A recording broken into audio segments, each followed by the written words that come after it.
अस्सलाम वालेकुम। आज हम आपको 10th क्लास के मैथ की पेरिंग स्कीम के मतलब बताएंगे ताकि जो वीक स्टूडेंट है वो अपनी विद इन 1 मंथ के अंदर कैसे तैयारी कर सकते हैं।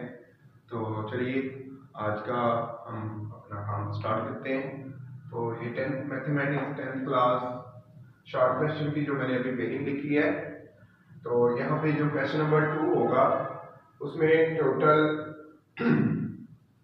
9 क्वेश्चन होंगे जिनमें से 6 आप लोगों ने करने होते हैं। तो इसके साथ साथ मैंने एक्सरसाइजें भी लिखी हैं कि हर एक्सरसाइज में से कितने क्वेश्चन आएंगे। 1.1 में से 2 क्वेश्चन आएंगे, यानी कि 4 नंबर का पेपर 1.1 में से ही आएगा। इसी तरह से 2.1 और प्लस 2.2 में से एक क्वेश्चन आएगा, 2.5 और 2.6 में से एक क्वेश्चन आएगा, 3.1 में से एक क्वेश्चन आएगा, 3.4 3.3 में से एक क्वेश्चन आएगा और 3.5 में से एक क्वेश्चन आएगा। और इस दोनों चैप्टरों में 2 डेफिनेशन आ सकती हैं जिनके 4 नंबर होंगे। इस तरह से नेक्स्ट क्वेश्चन नंबर 3 है, इसमें 4.1 में से एक क्वेश्चन आएगा, 5.1 में से एक आएगा, 5.2 में से एक आएगा, 5.4 में से एक आएगा, 6.2 में से एक आएगा। और ये एग्जाम्पल नंबर 6 जो चैप्टर 6 है वहां से एक एग्जाम्पल भी आएगी। इस तरह से इनको अगर देखा जाए तीनों चैप्टरों में से 3 डेफिनेशन आएंगी, यानी कि 6 मार्क्स की डेफिनेशन हो सकती है यहाँ से। अगर हम क्वेश्चन नंबर 4 की बात करें तो वहां पे मेरे पास 7.1 और 7.2 में से अगर डेफिनेशनों को भी साथ मिलाएं तो 4 क्वेश्चन आएंगे, यानी कि 4 टू द 8 मार्क्स का पेपर इसी चैप्टर में से आएगा।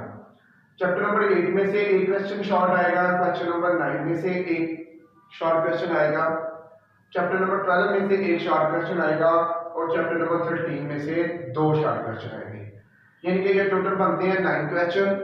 और इनमें से हमने ज्यादातर जो है ये वाले जो चैप्टर है इनकी डेफिनेशन आती हैं, सर्कल के मुताबिक होती हैं, उसका सर्कमफेरेंस क्या होता है, सेक्टर क्या होता है, आर्क लेंथ वगैरह क्या होती है। तो ये डेफिनेशन है।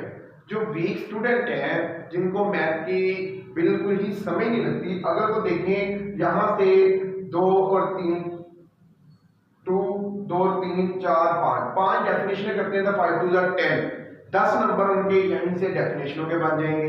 इसी तरह से 6 मार्क्स उनके इधर से डेफिनेशनों के बन गए, 4 मार्क्स उनके इधर से डेफिनेशनों के बन गए, 4 और 6 10 और 10 20 मार्क्स हो गए।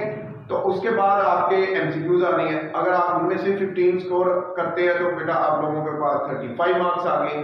अभी आप मैथ को टच ही ना करें, जस्ट डेफिनेशन और एमसीक्यूज करें तो आप आसानी से पास हो जाते हैं। और ये तो अभी हम आपको शॉर्ट क्वेश्चन के मुताबिक बताया है।